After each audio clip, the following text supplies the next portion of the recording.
Salut téléspectateurs, bienvenue à l'édition Teleskopi nous aujourd'hui. Une édition que nous avons enregistrée en anglais. Et donc, permettez-moi de transitionner en anglais to welcome our guest for today, Councilman Alex Desulme of the great city of North Miami, and Alexa Arias with the Creole Institute. I'm gonna ask everybody to talk a little bit about what they do, what their respective organizations are, government entity or community organization, and then we'll get right into our conversation today. Full of good stuff from all those wonderful budget hearings throughout different municipalities and jurisdictions to hurricane preparedness and anything else in between. So welcome to both of you. Thank you, Natalia. I know that I messed up. It's okay. I'm so sorry. It's okay. Of course, I was thinking Alexa. I don't know who I Alexa love that is. name anyway. But it's Natalia Arias. Yes. So why don't welcome again, and Thank I you so much. apologize It's okay. for introducing someone else who's probably, well, at any rate, tell us a little bit about the Creole Institute. Sure. So I work with the Creole Institute as the director of programs. And Creole is the only organization in South Florida that is solely dedicated to providing climate change education and engagement opportunities to the public. That's interesting. So we're going to get Yes. right into climate change in a bit. Yes. And so you do programming. So Yes. I imagine the program means community sessions, information and awareness sessions, workshops and that Absolutely. kind of thing? Yes. Okay. We put on workshops, panel discussions with experts, town halls, to bring these opportunities to the community Excellent. to learn and engage. Excellent, Yes. excellent. Councilman, Yes. how is the great city of North Miami? The great these days? city is doing good. It's a pleasure for me to be here with you. As you know, and we're going to talk about our budget season, but the city is one of the fifth largest city. It was the fourth largest city, and Miami Gardens came on board. The fifth largest city in Miami-Dade County, and you know we are here to, as a gateway to the Haitian community. You could say it's definitely one of the number one. I'll say Haitian-American city in the U.S. So I'm proud to say that. Haitian hub. Yeah, it's the Haitian hub. I would say yes, indeed.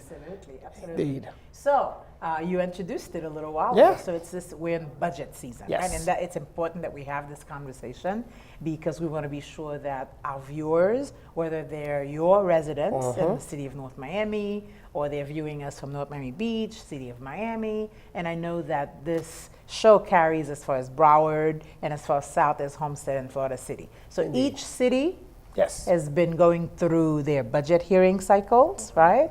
And as have other jurisdictions. So why don't we hear it from you first? You know, tell us what that's like. Absolutely, sure.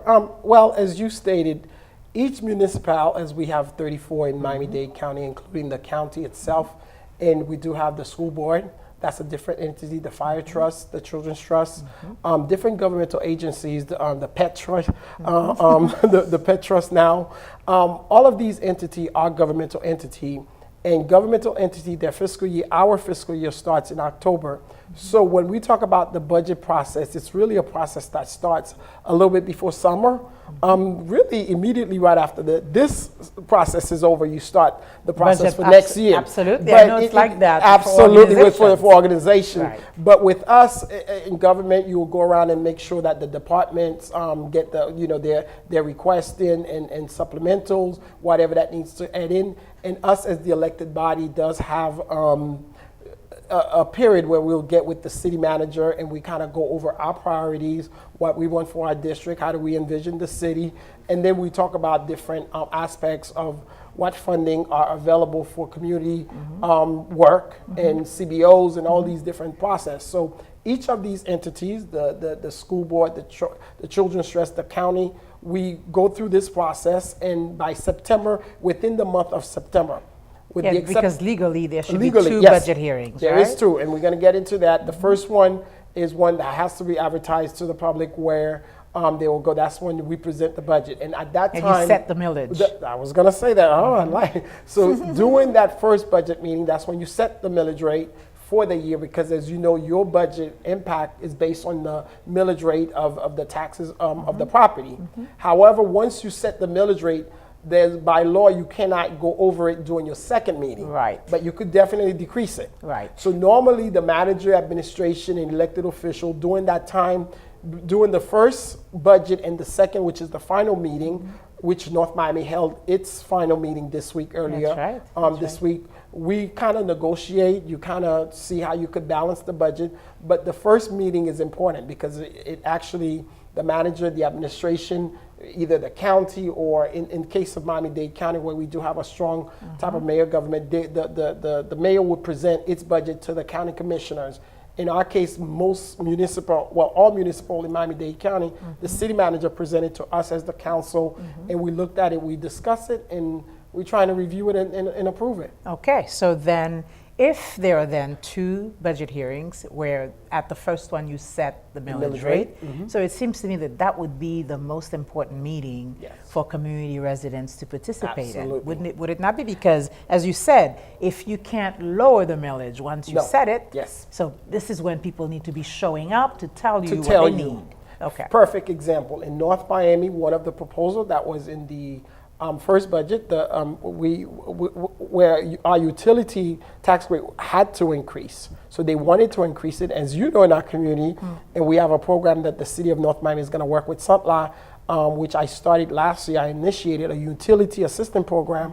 And I said at the council meeting, this is, if we are having problem with our residents not doing too well with this utility bill because they cannot afford it. How can you raise? Yeah, how those could you rates? raise it? So that was a deficit of 750. So I lobbied, and all of my counterpart agreed. So the manager was left with $750,000 that they had to balance the budget between the first one and the second one, because I told them I would be one of the fierce advocates to make sure that we defeated that this council does not vote that, which is something. Increase. So, yeah, That- increase. So yeah. we kind of eat it, and we've been eating it for the past 5 years. We have not increased it, and which it should have been increased. Wow. So I told him, well, let's not start now. We haven't. So he did, and from there, and we didn't cut any services. So him being That's a lucky. budget person, exactly.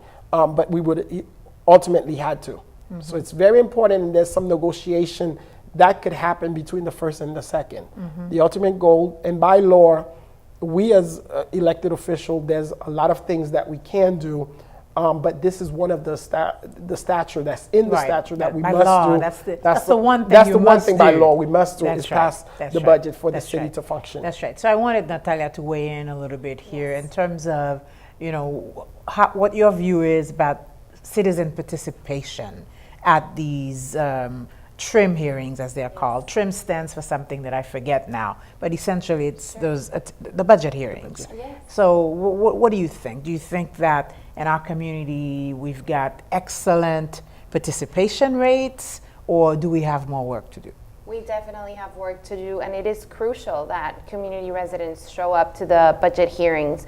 We have a perfect example. Back in 2015, all the different organizations that work in climate and environmental issues, we noticed on the budget for the county that there was no money allocated to anything regarding the environment or resilience. Right. So we showed up and we advocated, and that's how we got the Office of Resilience of That's the right. county That's right. and the Chief Resilience Officer's position.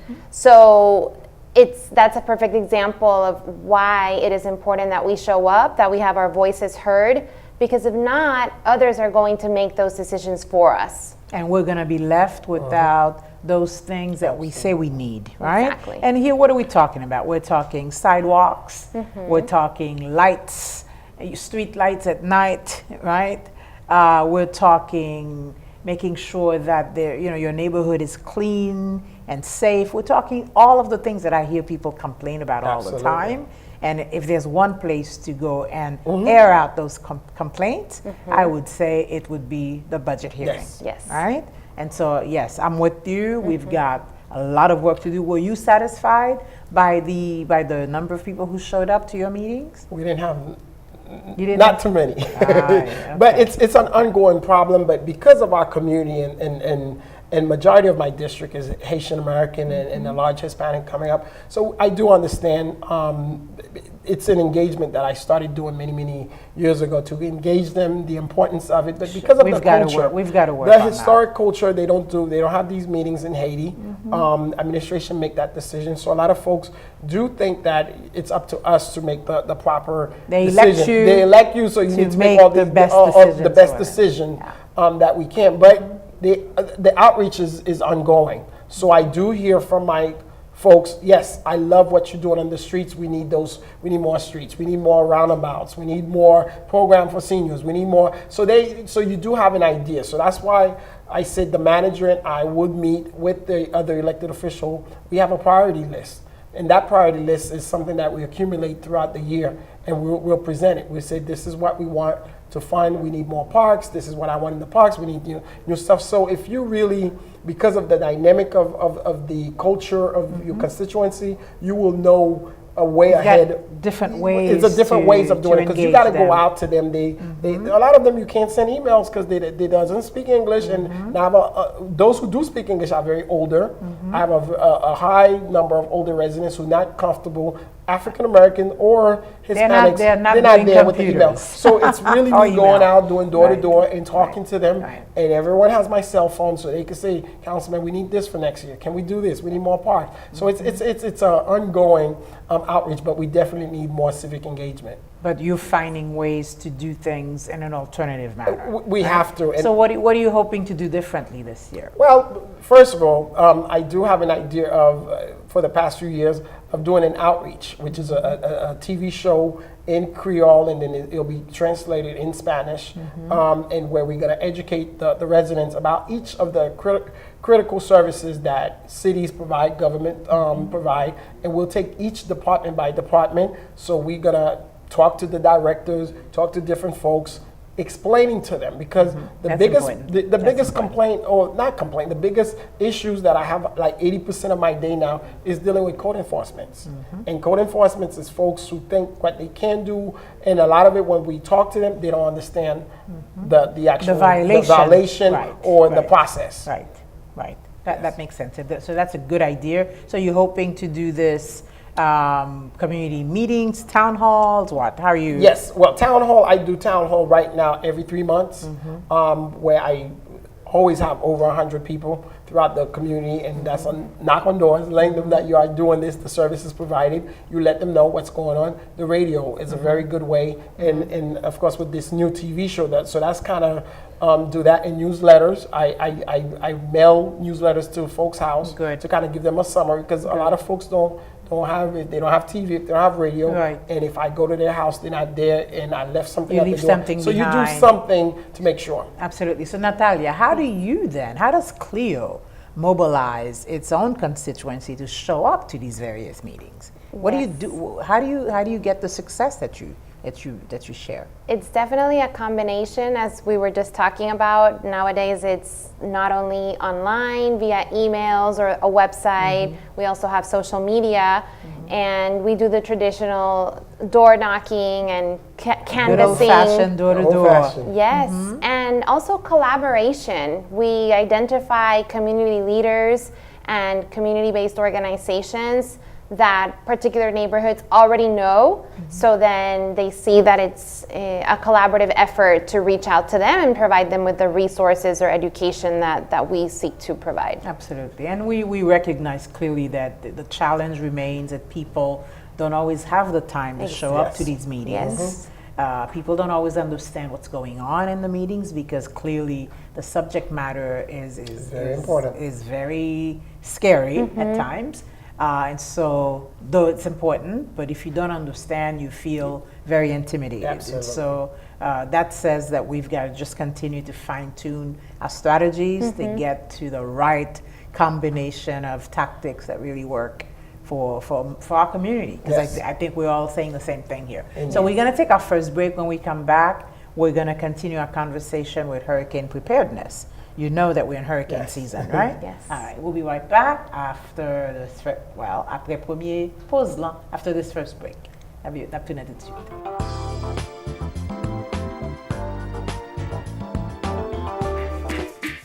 Hello, Miami, and say hello to your neighbors at Florida Blue. This year, we're offering new low-cost plans that offer great coverage for you and your family. Plus, we're always working to make it easier to enroll. Hello. So call, click, or visit. Call us at 877-340-7916. Visit us online at floridablue.com/hello Miami, or stop by your local Florida Blue retail store. Say hello to new low-cost plans and hello to Florida Blue. Quality childcare is your child's start to a great future, so aim high. To prepare your kids to grow up to fulfill their dreams, the Children's Trust encourages you to ask your childcare provider if they're part of the Quality Counts program in Miami-Dade County. Quality Counts strives to improve quality in childcare by star rating providers on things like an atmosphere that promotes learning, teacher certification, student-teacher ratios, and so much more. To find a star-rated Quality Counts or accredited childcare provider near you, log on to thechildrenstrust.org or call 211.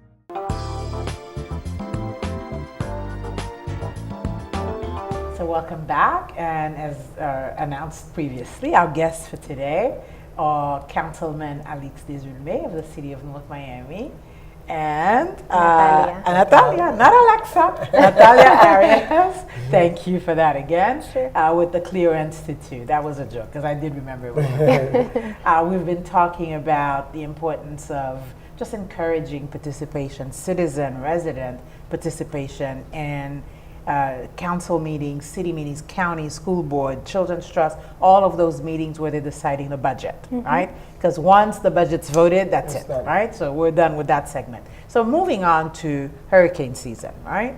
Hurricane season started June 1st, June 1st. and it ends, I'm quizzing November you, 30th. November 30th, June 1st to November 30th. So I don't ever pass up an opportunity to just remind people that, you know, hurricane season is serious business, and that preparedness is paramount, okay? So help me make that case. Why is this serious business? Well, we experienced Hurricane Irma here last year. Just last year, Irma left us without lights for about a week. Exactly. And through the news, we see other countries like Puerto Rico, and we've seen how Houston and now the Carolinas this past weekend, they continue to get affected by these hurricanes and all of the different challenges that poses pre, during, and post hurricanes. Right. So the more prepared that we are, the better chances and to get back to normal in a quicker manner. And you know, sometimes I think we, and I say we because I certainly am part of this lax attitude sometimes. If you don't have a hurricane in one year, you'll say, well, you know, well, maybe nothing will come. Oh, maybe I'll have time to prepare. We forget. I'm finding that over the past several years, we can no longer say that. You know, you've got to take a hurricane watch seriously, never mind a warning, right? So again, help me make the case to people that these frequent storms, hurricanes, more severe storms are tied to what the science is calling climate change, right? So let's talk about that. Yes. So as the climate is changing, what we're seeing is that with warmer ocean waters, that serves as fuel, like gasoline, for these hurricanes to become more intense, stronger, and that more frequent. And then that also impacts the amount of rain that we get once the storm hits land. It also impacts the storm surge, so the water that's coming up from the ocean onto land. And unfortunately, this is just going to continue to get worse. So, do you think that, you know, we as human beings, well, let's focus on us in South Florida, because humankind, I don't think we can deal with right now. Are we taking the necessary precautions? Do you think? I'm going to ask both of you to answer that. Some of us are, and some of us are not. We just, you know, right now with the hurricane in the Carolinas, we see that the death toll increases day by day. So you definitely see that there are people that do not take hurricanes seriously, and they don't take the necessary time to make those plans ahead of time and save their lives. Basically, that's what it comes down to.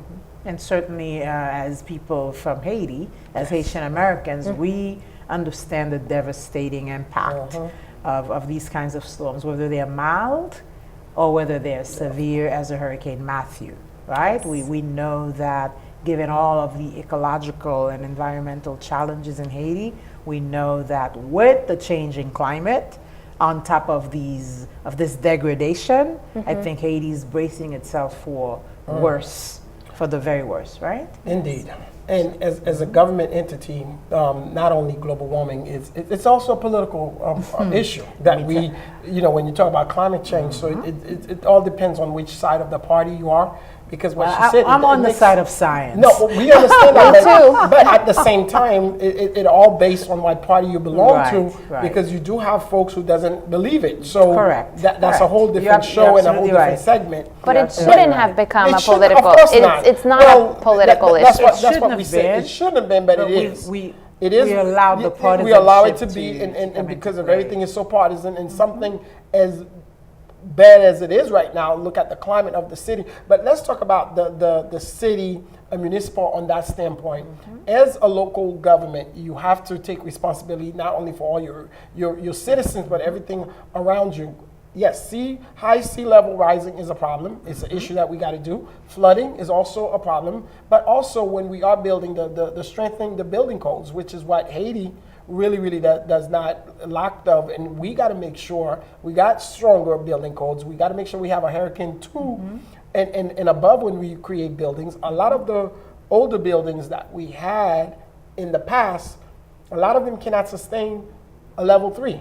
But these days, any new construction is based on the new post-Andrew building code. It all depends, because we have had some that's not in the post-Andrew code, does not require it to be a Hurricane 4 build out. So, and there's a price to it. So if you want to build a community center that could house people, that could withstand, you have to put a little bit more to it, which I think it needs to be a requirement. And we're doing that as government to make sure any new buildings that we are doing, that it could be a shelter. Around this time last year, you and I, we were in this, we couldn't have the show because we were dealing with Irma, and the residents didn't have nowhere to go. We only had like a couple of shelters, and that became a problem with great CBOs like Sant and all the other folks in the city. And this was funny because the county, we were also overwhelmed. We had to work together because the county had to say to us, we can't take it. You guys have to manage it, because we got so many others, and we had to do what we needed to do. Work with the police department, and now we have an emergency management department within the city, which is good. That's educating the folks throughout the year. That's talking about all of these preparation, what needs to happen. The 4 days prepare of supplies.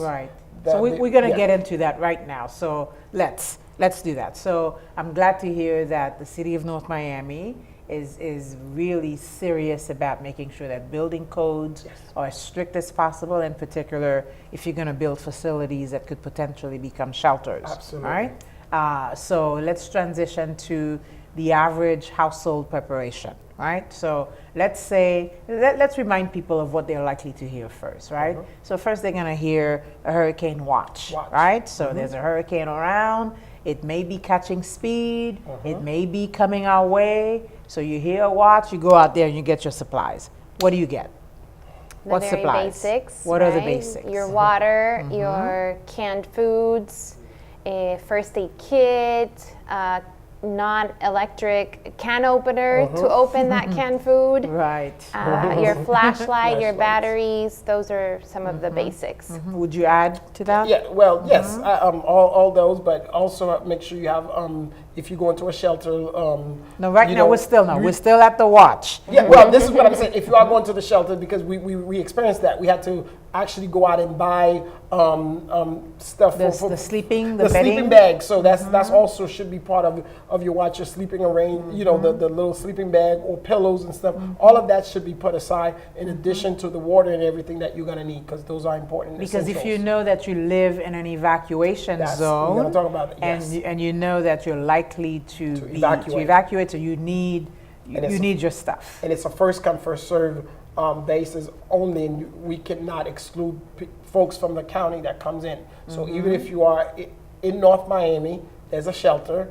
We have to take all residents. So you need to make preparation. Do not wait till last minute, and especially in our community, they want to wait until the last minute. I remember doing the last time you and I, we ended up going on the radio almost throughout the, you got to get to the shelter. Urge people to take it seriously. Take it seriously. And it was during the last 2 days, it was flooded. We had to immediately open another shelter. And so if you know that you live in an evacuation zone, a flood zone, and it's likely to be encouraged that you evacuate, you prepare, as you Yes. said. You either are going somewhere else, somebody else's house, Yes. where you may not need to get a sleeping bag, but you have your plans. But if you have nowhere to go and the shelter is the only option, so I'm with you when you say buy yourself a little sleeping Yes. bag, so that you have your Something. food, your water, your sleeping equipment, your medications, Well, etc. and also if you go into the shelter, you not necessarily need the food, because that was another problem, because it's mainly the folks who out of the flood zone who staying in their home that might need that, because they have hot food for you. So it's really the essentials that you're gonna need. You won't need water. You know, it's your toothbrush, your different things, your flashlight, and all those different things. But if you go into shelter, you're You need not to make likely to preparation. need the food. You you mu- say. no, because they'll have food. They'll have food for Okay, you. very good. So then water, food, canned foods, can opener, flashlight, Flashlight, candles, sleeping your bags. medication. The medications, Medication. especially if you have elderly that live with you, also planning for pets. Yes. We have seen how many pets get left There are behind. pet shelters. Yes. But they right? won't go. So we The pets won't go? No, not the pets. The homeowners. And excuse we have me. that. Yeah, they won't go. They won't go. And disabled.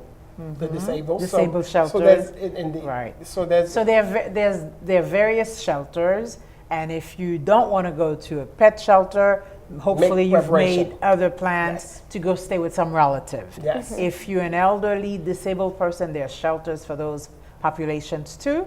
Correct. And if you don't want to go to a shelter, make plans to go plans elsewhere. way before. We got to go to break. We're going to come right back, and when we continue, we'll keep talking about those preparations. We'll be right back after this second break.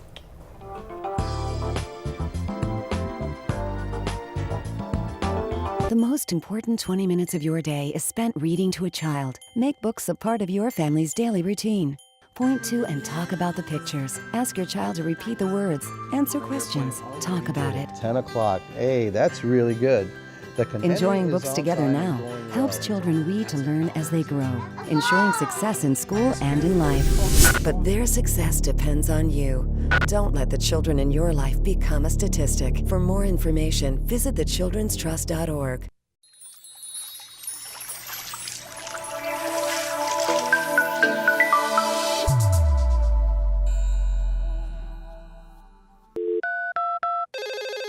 The Children's Trust Helpline, koman m ka ede yo? Petite fille besoin gen pi bon note l'école. Petit garçon bezwen suiv exemple yon moun ke l respekte. Mwen pa kapab kontinue fè tèt mwen sa. Si ou la kayou, make 211. Si wap rele nan yon cell phone, ou sinon yon téléphone public, make 305 631 4211. Nap koute yo, nap kompran nou, et nap ka ede yo nan n'importe problème ou genyen. 211, The Children's Trust Helpline.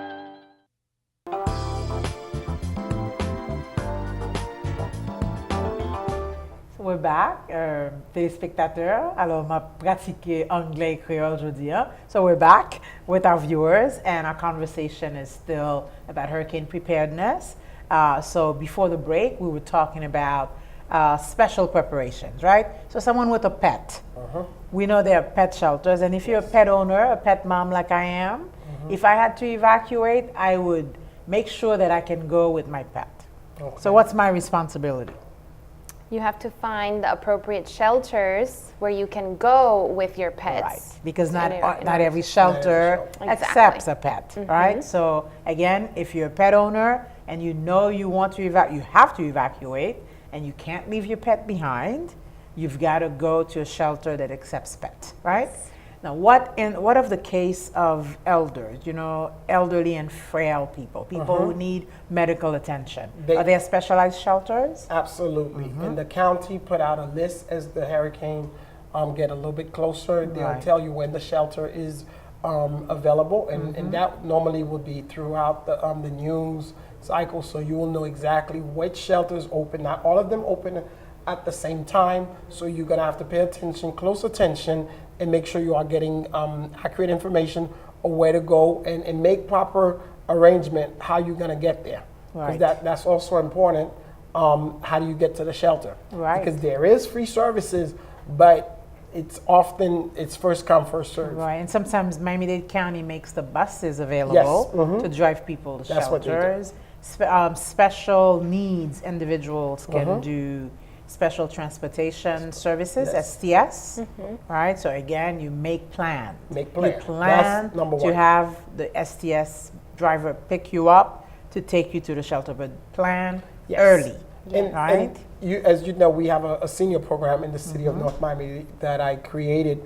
What we would normally do is to make sure that the coordinators who work with these seniors make sure that they get priority, make sure they have a plan. We go over the plan with them. Good. And then if there's evacuation, we identify, because it's very important, who lives in a flood zone, who needs to Right. evacuate, because a lot of time we are having folks on the west side of our city evacuating, which not necessarily Which is not you necessary. need to exactly because Right. of that.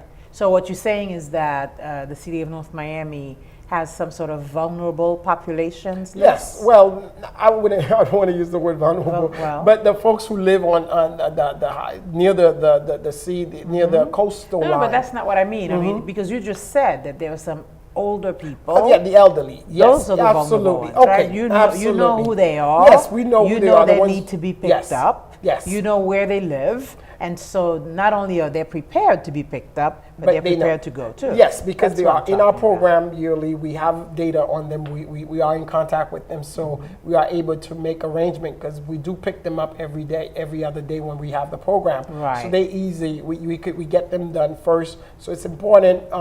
If any senior in the city of North Miami would like some more information or to register, they could just call the city of North Miami, or they could call my office. Definitely we'll be able to register them at least, they'll get services. Oh, good, good. All right, so that's for seniors. So we talked pets, senior shelters or shelters for elderly and frail Yes. individuals. What else is there? Are there other special needs shelters?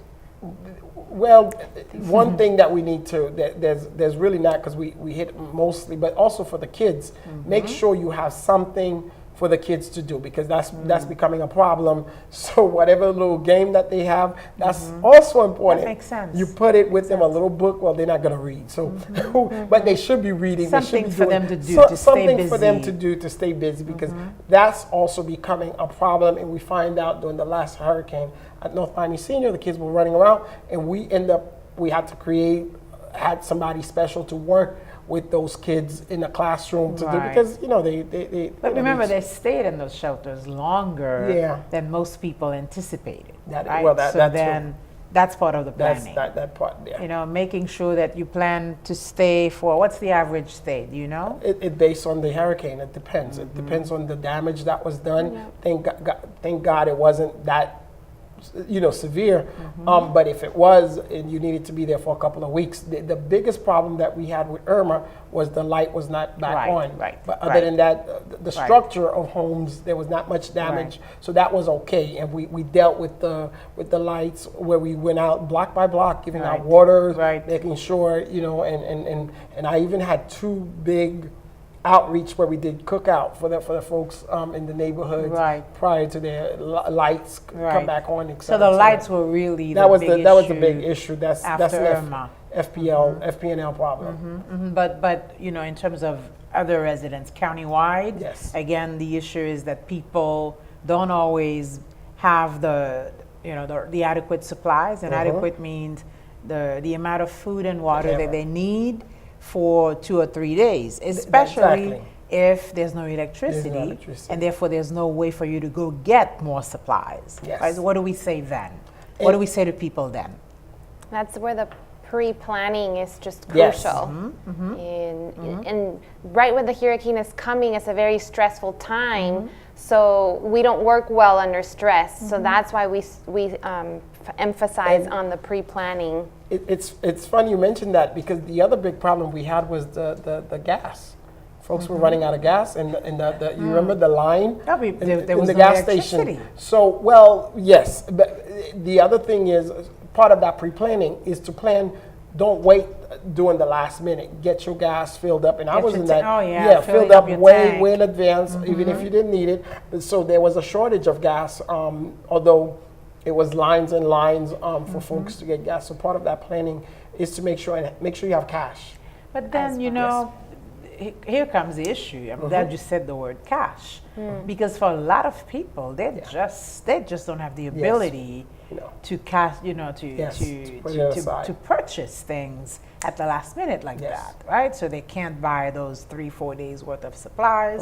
They really can't fill up the tank because maybe they were short on money. So there's that reality too. Yes. So how do we deal with that? Yes. That's where a little bit of the household finances come into play as well, and then not just think about the hurricane season, but also year long. How can you set aside a little bit of money every month so that we can prepare for hurricanes or other extreme weather events like the flooding or So you think that there will come a time when, how there was people did Christmas savings, right, so that they can buy their Christmas gifts. I imagine people are saving up for Thanksgiving because these meals are getting bigger and bigger every year. So you think that there will come a time when we're actually saving for hurricanes? Well, or other natural disasters? Yeah, I think we have to start that now because we have seen how this past year has just been so active and we've had so many hurricane hits throughout the U.S. and the Caribbean. So it's certainly needed. And I go back to it's a very stressful situation. So you want to try to ameliorate that and not have to cope with so much stress from other issues and then just save up little by little. You don't have to get all the supplies at once if you just plan accordingly.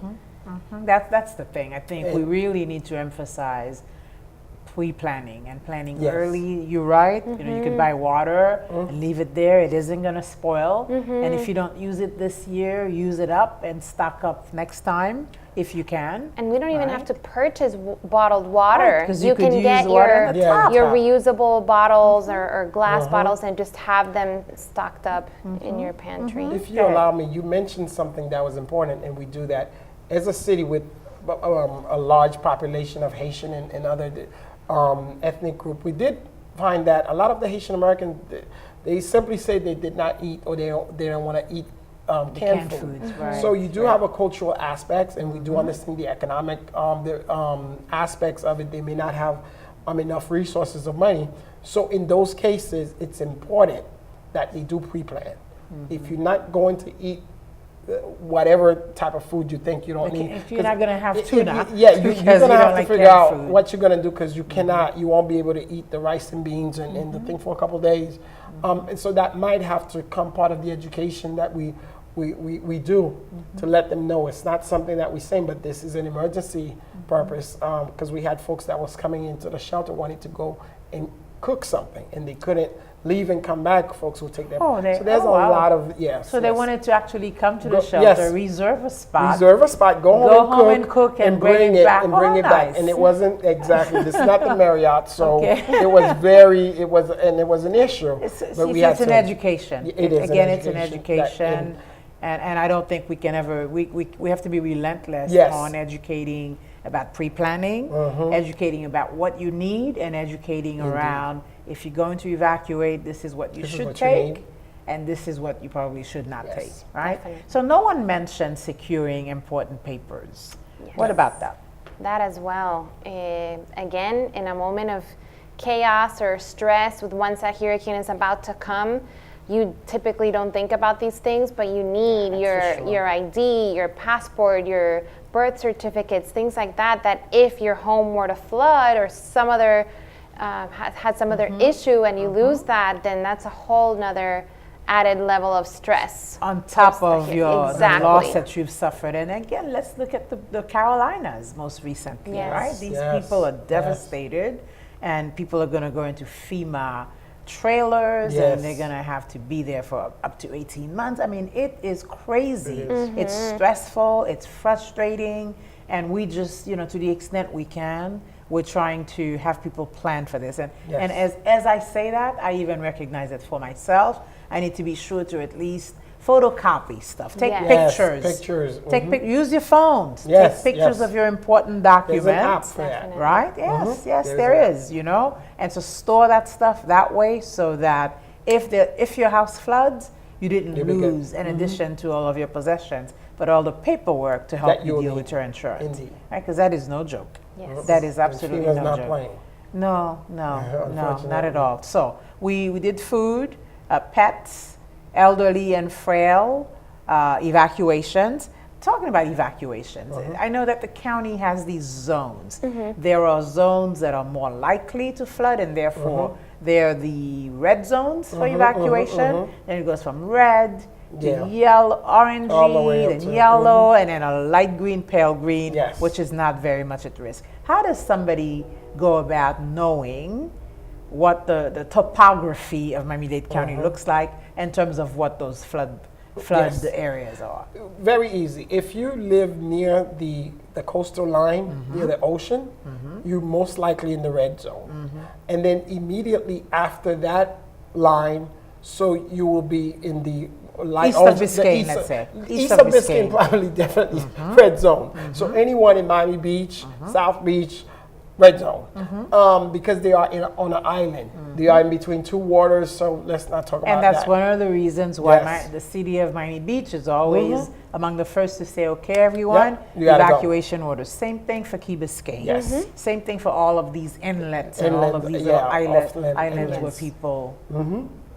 And have exclusive the homes. if you mostly if you are east of 95, that usually be the ground here, you'll be safe. Normally, it depends because 95 kind of get a little bit closer to the ocean based on where you are. But if you're in Miami-Dade County, the way 95 runs from county line all the way down maybe to downtown. Well, see, a good example is downtown. As you go on 95, it's much closer to the the ocean Biscayne Bay.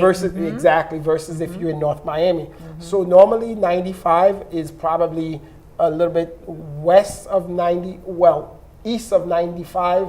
You could be in an okay zone, but more than likely, if you're east of Biscayne, you're in the red zone. Right, So you right. got to see how far you are from the ocean. Right. That's where you'll see which Right. color you fall in. And I'm hoping that not only will Miami-Dade County and other municipalities, but all of us too, Yes, Creole, educate. Sant, all of us who are working as emergency hubs, disaster hubs, right? We need to talk about that too, are going to try to educate our community residents around how to read and understand that flood map. Indeed. Right, so that they would be again prepared to heed the warning that's provided. All right, so we got to go to the last break. When we come back, we'll talk about all of the sources of warnings, all the sources, the good sources of news and information.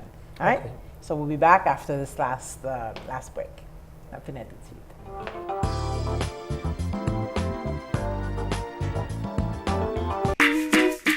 Hello, Miami, and say hello to your neighbors at Florida Blue. This year, we're offering new low-cost plans that offer great coverage for you and your family. Plus, we're always working to make it easier to enroll.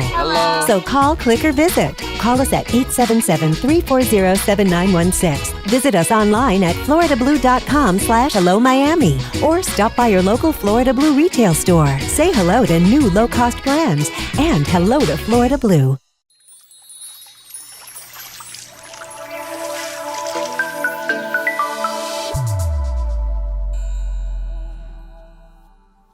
For most of us, this is the sound of childhood. But for over 4,000 children in Miami-Dade County, this is their reality. Abused, abandoned, and neglected, with no one to speak for them. But now there is a voice and hope. Voices for Children. Find out how you can be the one big difference in their lives today. the Children's Trust Helpline, comment m ka ede yo? Petite fille besoin gen pi bon note l'école. Petit garçon besoin suivre exemple yon moun que le respecter. Mwen pa kapab kontinue fè tèt mwen sa. Si ou la kayou, marqué 211. Si wap rele nan yon cell phone, ou sinon yon téléphone public, marqué 305 631 42 11. Nap koute yo, nap kompran nou, et nap ka ede yo nan n'importe problème ou genyen. 211, the Children's Trust Helpline.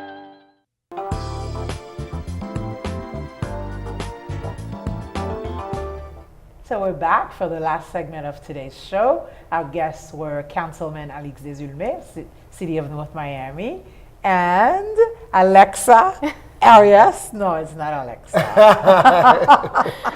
Natalia. Now I'm stuck on Alexa. It may just be your nickname. I like it. Alexa, I love that this is name. what I'm going to call you going forward. So last segment, we've got some really quick and dirty information to provide. What are, based on your experiences, good sources of information so that we might all stay abreast of latest updates around the hurricane? I think one of the best resources is the Hurricane Preparedness Guide that the county puts together, because all of the information is there in one place. And so It's a you nice little published guide. You could pick it up at all supermarkets. Yes. I think the post offices have them. I've seen them at Walgreens and CVS, and so it's available everywhere. And sometimes we have some in our offices too. And it has gotten mailed to residents good. as well. Oh, good. Okay. Yes. So what else other than the county's guide, which has everything? So the Yes. guide has everything we were just talking about. Indeed. Okay, and But- it's in English, Spanish, and Creole. But there is another aspect of our Yes, community, because a right. lot of folks do not speak English. So folks like Island TV, who's been amazing to this community, that is the source for the Haitian community, and as well as some radios. Not all of them, but definitely that's where, if there's an emergency, we come and run to Island TV Right. to get the information out. provide the Because most yes, detail. because we know that the guide is there, but it's for folks who speak English, who fluent, who could read, and we have those different guide within the community. So education is key, but places like Sant, all these CBOs within the community. But one of the main numbers is the 311 number, which the county has. Sometimes it gets backed up. So if you are inside a municipal, it's important that there will be numbers, there will be different information that your local government official will be providing to you. And the 211, if you want Creole speaking, and they do speak all three languages. 211 is all services. All services. 211 is services. 311 is government. Yes. And 911 is It's emergencies. But in some cases, the 211 convert when it's an emergency services to assist, because With all of us, 311. 211 help out the 311 services, because a lot of time they overwhelm, because if you're not giving services during the hurricane, so they will be giving us different, we give them different numbers, and they could kind of give folks the guide where to go. So either way, you will still be getting the same result if you call any of these numbers. And like you said, 911, very important, is only for major emergencies, because the police all of them are working, although we are worrying about our safety. Their job is to protect our streets, because we know that's when most people who does Go not out have the there good and do- intentions to do what they need to do. So the police is out there doing what they need to do. So if it's not an emergency, it's A important. that life and death emergency. yes, Right. indeed. Right. Okay. So other than the county government and emergency lines, what other good sources of information might we recommend that people just latch on to? Go ahead. You were mentioning The social media. Yes. Social media is important, but it depends, because we don't want any bad news or fake news. It depends on where accurate information from the social media that you will get. There's some apps, and I think we talked about before the news apps that are important. Right. All that of they the can download. major television and radio stations have an app that you can download. download and get if your some phone accurate is information. charged, So get yourself a charger. Get yourself one of those portable charger. chargers. Solar is better. Well, Solar-powered yes, chargers. Exactly. And so Yes. for those people who have the wherewithal to get a solar-powered charger, that's the answer. For those of us who can do solar-powered homes, that's perfect. Yes. Right? Because then you can continue to function while everybody else is in the dark, Indeed, right? indeed. But that's another conversation. That's one of those other conversations that we want to have. So what else is there that we want to share in terms of sources of information? We know that people will be calling their cities. They do. Right? And we would have a dedicated line dedicated to residents in all three languages, English, Creole, and Spanish, giving them information, because a lot of time these folks do not know what to do after the hurricane. So it's equally important that they are educated on what to do during the hurricane. Well, Before the hurricane. Well, before, that's Before all the this show was about. But during the hurricane, after the hurricane, where you got to be careful not to step on different power lines, and we had some little incidents. And let's remind people not to step out to go see what the Yes. wind, what hurricane winds look like. Indeed, Definitely. indeed. These hurricane watchers. No, these social media. Yes. Well, Yes. let me be careful what I say, but those people who are on social media all the time Storm and wanna- watchers, I'll call them. and want to record things, Yeah, and they're storm watchers. stepping outside Yes, to record. yes. And trees are falling. Wow. You got water lines and water in pots and all these different things. So it's equally important that you have a plan for your family after the hurricane. I always call it a long-term plan. What if I don't have light or electricity for a couple of weeks, which Right. we've done that in South Right, Florida. right. Then This is you get happening. into, hey, we got to, how does it, how do you come together as a community to survive? Because it's very important. That it's interesting after Irma, as I was doing door to door, I find residents who did not understand why we didn't have electricity for a couple of days, and you almost had to remind them, well, It was a hurricane. it was a hurricane, and we used to it not having lights at home, back home. So we got to get back to those habits. These are things that we need to do. We might have to cook outside, barbecuing, become very, very time favorite. So these are things that they need to know. Their family need to prepare for it. We know the financial part, but we can't do nothing because global warming is real and climate change is real, and it's And changing. that means more frequent storms, it means more severe storms, and it means floods. So one of the things that at Clio we've done is, in response to the work that we've been doing in different communities since 2015, we created a special program to empower resilient women and girls. And what we're doing is that we are, through a series of workshops, explaining the connections between the changing climate and the necessity to prepare for these types of extreme weather events, the finances within the household, how that plays in as well, how the changing climate is impacting our health, what is the importance of being civically engaged, because all of these decisions that happen at city and county level Need our voices. Absolutely. Need everybody's voices, yep. So we would love to invite the lovely ladies and young girls that are watching us today to come to our next workshop, which is on October 16th. And we're doing it at Williams Park in Overtown at 6 p.m. on October 16th. Okay, So good. it's another source of information. We bring guest experts to just continue providing all these necessary Good. So hurricane resources. season started June 1st. It ends November 30th. Yes. Let's not say we're not going to have a storm. We don't know what's going to happen with the changing weather patterns that we've had. We can't take anything for granted. So preparation, as we've said, get your information, prepare yourself, and there are resources, community resources to help you get some of the items that you need, whether it's food, water. I know that the various disaster hubs that we've created throughout the community are poised to help to provide that kind of assistance. Sant is one of these disaster Absolutely. hubs. So Yes. Anybody who's really in a situation where things are challenging, we can help them find, the food, the water, the flashlight, the batteries, the radio, so that they can at least get themselves prepared for the season. Okay, so I can't thank you enough. Thank you. Thank you, Councilman Desulmé. Thank you, Natalia. You're welcome. And so let me know if there's anything else that you, in the next 2 minutes, Yes. if there's anything else you want to say by way of parting words to the viewers, to the audience. If you want to thank them, that's good too.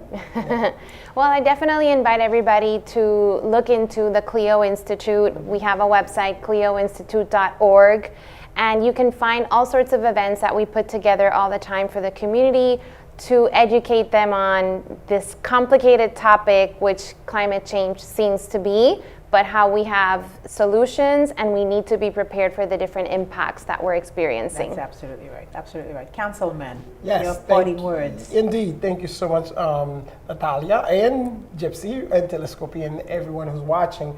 It's indeed important. I think we touch on many wonderful topics when we talk about improving the quality of life of our residents.